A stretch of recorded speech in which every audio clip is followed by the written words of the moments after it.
Have you noticed how certain men always seem to come back as if something is pulling them back, even after an intimate moment that seemed like the definite end?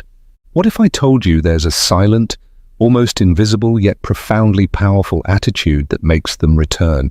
And what if this has nothing to do with sweet words or how you act in bed, but with something much deeper and more transcendent? Carl Jung, one of the great pioneers of 20th century psychology, might say that the secret lies in something unseen: how you deal with your own essence after intimacy. He believed there is a force within us, something unconscious, that guides our actions, our desires, and above all, our deepest connections. And it is in that invisible dimension where the true power of attraction resides, a power that, when awakened consciously, is almost impossible to ignore. Jung dedicated much of his life to understanding the mysteries of the human soul and its most profound connections. For him, intimacy between two people was not just a physical act, but a genuine meeting of unconscious minds. Every gesture, every glance, every silence carries symbols and meanings far beyond what we can consciously grasp. When you share an intimate moment with someone, you're not just sharing physical space, you're opening the doors to your deepest unconscious. And that is where everything truly begins. If after intimacy you get lost in anxiety, in the desperate need for control, in consuming insecurity, the other person feels it. Even if they don't understand it rationally, their unconscious picks up on that energy of lack and desperation. But if instead you turn inward, embrace your emotions with compassion, listen to yourself, and respect yourself deeply, something extraordinary shifts. You become a clear mirror in which the other can see what he himself is unable to see inside. And that, according to Jung, is what makes a connection truly unforgettable. There is something very important that Jung called the process of individuation. It's the sacred path through which a person becomes who they are truly meant to be. And that process inevitably passes through the way you handle your most intimate relationships. Do you give yourself to someone and then completely lose yourself, waiting for messages, confirmations, constant proofs of love? You're giving away your individuality, your most authentic personal power. But when you choose to remain silent, not as a form of punishment or manipulation, but as a way of returning to yourself, of listening deeply, of perceiving how you really feel, you send a silent yet incredibly powerful message: I am whole, even without you. This moves the other's unconscious deeply, because most people don't know how to be whole in solitude. And when they meet someone who does, who has developed that capacity, they feel an inexplicable magnetic pull. You're not projecting lack, you're projecting pure magnetism. It's as if your silence says more than 1,000 desperate words, as if your absence holds more real presence than many empty presences out there. In Jung's deep studies on the animus and anima, the masculine and feminine aspects within each person, he shows how we seek in others what we lack within. A man, for example, often projects his anima onto a woman, that is, the sensitive, intuitive, emotional side. He doesn't know how to deal with himself because he was conditioned from childhood to suppress those qualities. When you appear centered, self-aware, not depending on his external validation to feel secure and complete, you make him, without even understanding why, feel that he needs to come back. Because next to you, he gains access to a part of himself that he cannot reach or explore on his own. It's as if your presence awakens in him a reunion with something long asleep. And that creates an emotional memory that is strong and unforgettable. It's not your body he wants to see again. It's the elevated emotional state he feels when he's near you, and that state comes directly from how you position yourself after intimacy. Now let's think about something simple yet revolutionary. When a man leaves after a moment of closeness and finds, on the other side, a woman who doesn't chase after him, who doesn't demand explanations, who doesn't expect instant answers, but who also doesn't shut down emotionally, something extraordinary begins to unfold within him. He feels an emptiness, a silence, but it's not a cold or sharp silence. It's a silence full of presence, charged with dignity, what Jung called the shadow. The shadow is everything we deny within ourselves. When he starts to feel nostalgia, insecurity, or regret, he is facing that personal shadow head-on. Your absence, which is not a lack of you, but rather the full presence of who you truly are, becomes an unrelenting mirror. He begins to ask himself, why do I feel this deep longing? What was so unique and special about her? And then he returns, not because you asked, not because you insisted, but because something deep within him was touched, something essential. And that something is only awakened when you do this. You return to yourself with love and respect. Jung used to say that every deep relationship is an opportunity for healing, and that only what is faced with courage can truly be healed. When you face your solitude, your waiting, your natural anxiety, and choose not to run from them but to embrace them with compassion, you grow exponentially. You become someone who needs no one to feel whole and complete. And that personal integrity is what makes men come back, not out of emotional dependence, but from a genuine desire to be close to something real and authentic. Because deep down, all of us are desperately searching for what is real, and nothing is more real than a person who chooses to stay true to themselves. So, if you want to know what to do after intimacy, the answer is simple and immensely powerful. Return to yourself. Care for your body with love, your heart with patience, your soul with reverence.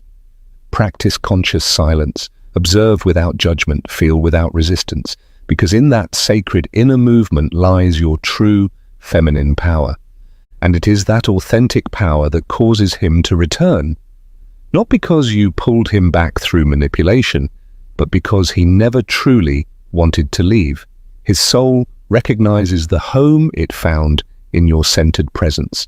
Most men don't fully understand what they feel in such moments. They are taught from an early age not to cry, to always be strong, to never show weakness. The result is an entire generation of adults fleeing from their own emotions as if they were dangerous enemies. Carl Jung spoke extensively about this emotional flight. He said that everything we reject in ourselves doesn't magically disappear. It hides deep within, and that hiding place is called the unconscious.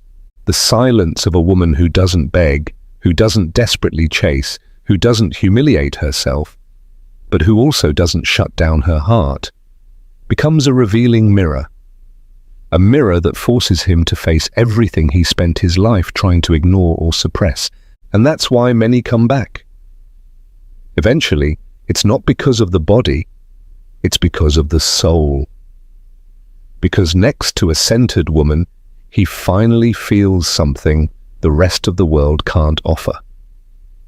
Inner peace and authenticity.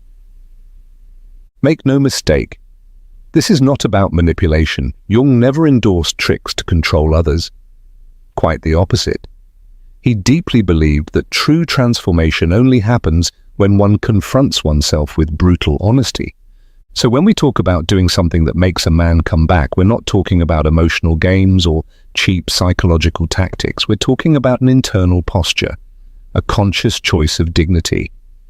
When you choose not to lose yourself after intimacy, when you decide not to abandon yourself, you send a silent yet incredibly powerful message. I belong fully to myself. And the most beautiful part is that by doing so, you awaken in the other person the desire to also belong to themselves. Because deep down, we're all tired of relationships that drain us and leave us emotionally exhausted. We all want someone who helps us remember who we truly are. Someone who, even in silence, says, I see you, I respect you, I value you. And that kind of deep connection can't be found just anywhere. Jung said that relationships are projection fields, where we project our deepest idealizations, our unresolved traumas, our hopes, and our most primitive fears. In moments of intimacy, those projections intensify dramatically. It's as if, for a few sacred minutes, all veils fall, and what was unconscious surfaces completely. That's why what happens after that moment is so critically important. It's where everything is revealed, now without masks. If you act with desperation, chase after immediate responses, or frantically seek confirmation, he will feel it viscerally. He doesn't need to say anything, he just senses it as pure neediness. But when he sees you as a whole, complete being rooted in your own essence, That image is what truly transforms. That's the image that remains engraved, even when the body is no longer there. Let's imagine a real scenario. After a deep, intimate encounter, he disappears. No message, no call, no contact. What to do in such a painful situation? Most people desperately search for answers, revisiting every recent moment, analyzing every tiny detail, obsessively asking what went wrong. But what if the real healing move is the opposite? What if, instead of chasing in anxiety, you simply embraced yourself with love? What if, instead of seeking answers outside, you turned your gaze inward, to your sacred self? Carl Jung spoke of the importance of integrating the shadow. In other words, embracing what hurts us instead of denying or violently rejecting it. By doing this consciously, you create an energetic field of emotional maturity that is incredibly rare and deeply attractive. Because at his core, every mature man longs for a woman who is a safe harbor. Not a place to hide from life, but a place to meet himself. And to be that harbor of peace, you must be firmly anchored in yourself, in your own essence. That attitude is absolutely revolutionary, especially for older men who carry decades of relationship patterns marked by constant demands, emotional exhaustion, and paralyzing fears. When a man in his 50s or 60s meets a woman who doesn't chase him desperately, but also doesn't shut down emotionally, he feels something entirely different, a quiet kind of respect, a presence that welcomes without binding, that loves without losing itself. Jung deeply believed that this kind of feminine energy was transformative for the masculine soul. He saw conscious relationships as opportunities for profound healing, but only when both people are genuinely willing to grow and evolve. So when you gather yourself with unconditional love, when you nurture your inner life, your sacred rituals, your conscious silence, you are offering a subtle but powerful invitation, an invitation to grow, to mature emotionally, to reconnect with what is truly essential in life. And that invitation, even without spoken words, resonates deeply within him. And one day, when he's truly ready to receive it, he comes back, not because you insisted, but because you became someone genuinely unforgettable. What most men fear more than abandonment is feeling completely vulnerable. Jung said the fear of knowing oneself is the greatest of all human fears, because to truly know yourself demands extraordinary courage. So when you appear in someone's life with an abundance of courage, to face yourself, to love yourself unconditionally, to respect yourself even after the deepest intimacy, you become a living mirror of that kind of inner strength. And that authentic strength is magnetic in a way that goes far beyond the physical. And that's why I repeat with emphasis, this is not about conquering, persuading with arguments, or seducing with techniques. It's simply about being who you truly are, with lightness and absolute truth, being a sacred space where another soul can rest, but also be challenged to grow. And that is the real alchemy of love, according to Jung, transforming intimacy into deep self-knowledge. And that only happens when you consciously choose to return to yourself after intimacy. Because in that simple yet powerful gesture lies the ancient secret that makes men come back, always, sooner or later. What many men perhaps don't know, or have never taken the time to deeply reflect on, is that returning to someone after a truly intimate moment isn't just a mental decision. Often it's an inner need, something stronger than the ego, more powerful than pride. Jung said the human psyche is constantly seeking balance and harmony. When a man experiences something that shakes him out of the superficial and puts him face to face with something truly real, that experience is imprinted in his unconscious, like a permanent mark. Even if he tries to move on, to forget deliberately, to distract himself with others or the routine of daily life, that deep emotional imprint does not fade easily, because it wasn't just a casual encounter, it was a genuine meeting with his own soul through the conscious presence of another person, and that is why he comes back. Eventually, sometimes in weeks, sometimes in months, but he returns, inevitably, because his unconscious instinctively recognizes where truth once existed, and truth has that magnetic power to call back everything that was only temporarily lost. But that return only happens.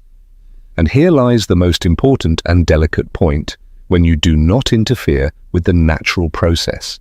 Jung said that true growth requires sacred time, contemplative silence, and yes, transformative pain. He must feel that aching nostalgia in his soul in order to truly recognize the value of what you shared. If you try to rush this natural process, demanding explanations, sending desperate messages, trying to convince him with rational arguments, you interrupt the path of his inner evolution.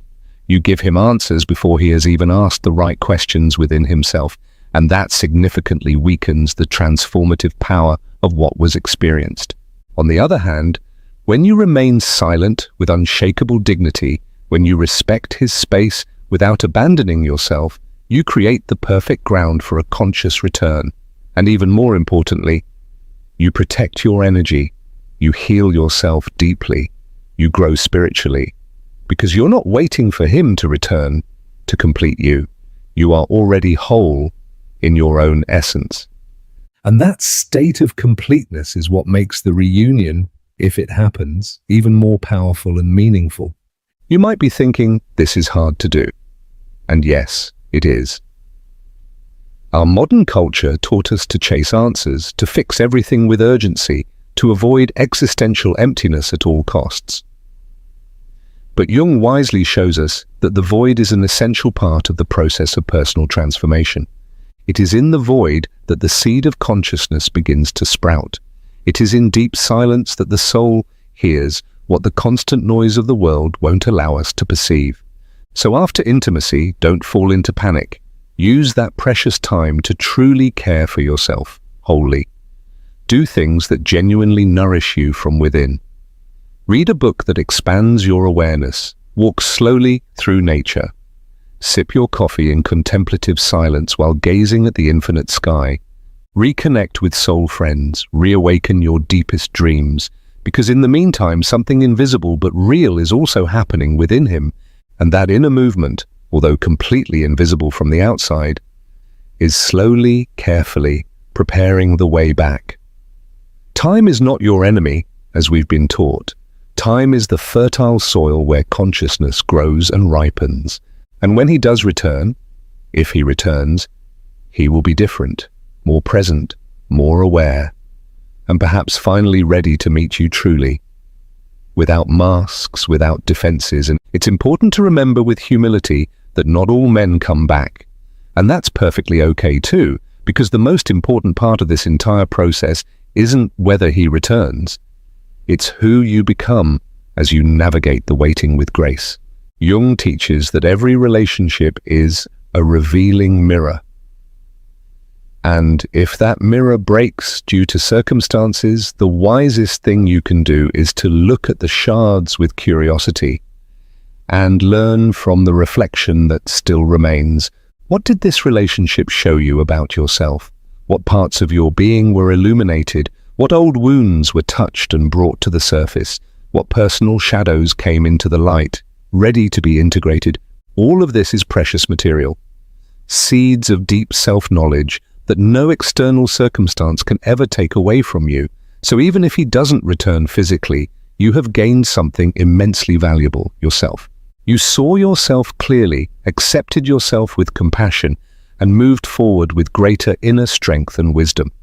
And this version of you, more conscious, more whole, more emotionally mature, will naturally attract people who are on the same level of evolution. Because true, lasting love cannot be built with someone who is still desperately running away from themselves. If he's not yet ready for that level of depth, let life prepare him at his own pace. You don't need to lose yourself trying to teach someone how to see you or value you. It is enough to authentically be who you are and continue walking your path with trust. Carl Jung deeply believed that kindred souls recognize each other, that when two people are truly ready for conscious love, the meeting happens almost magically. But that magic doesn't arise from desperation, paralyzing anxiety, or frantic urgency. It happens in pure truth. and truth lives silently in the peace of someone who doesn't need to prove anything to anyone. So, after intimacy, if you want to do something truly transformational for your life, return to yourself with love. Take care of what you feel without judging it. Honor your openness without regret, and trust deeply. Trust what was awakened in that connection, because if it was truly real, he will feel it in his soul. Maybe he'll fight it, maybe it will take time for him to understand, but at some point, the call of the soul speaks louder than pride and fear. And when he returns, well, and many do return eventually, you'll know exactly what to do, because you will have become someone who doesn't desperately need anyone, but who consciously chooses who deserves to stand beside her. And that, according to Jung, is the highest sign of emotional maturity in a human being. If this message resonated deeply with you, take a deep breath right now. Look within yourself with curiosity and ask, how many times have I forgotten myself just to keep someone close out of fear of abandonment? Now imagine clearly what your life would look like if you never again had to beg for love, attention, or respect from anyone. That is the gift Jung offers us, to have the extraordinary courage to be whole even when everything around us tries to push us into halves, into emotional dependency. This is a journey back home, to your own essence.